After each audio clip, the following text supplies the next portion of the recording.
தேனில பெடக்குயில் கூவையில உன்னுடைய வேதனைய நான் அறிஞ்சேன்.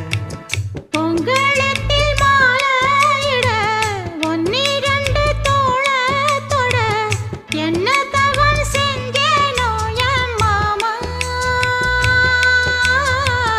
வண்ணக்கிளி கையத்தொட சின்ன சின்ன கோலமிட உள்ளம் மட்டும் வழியே நானே,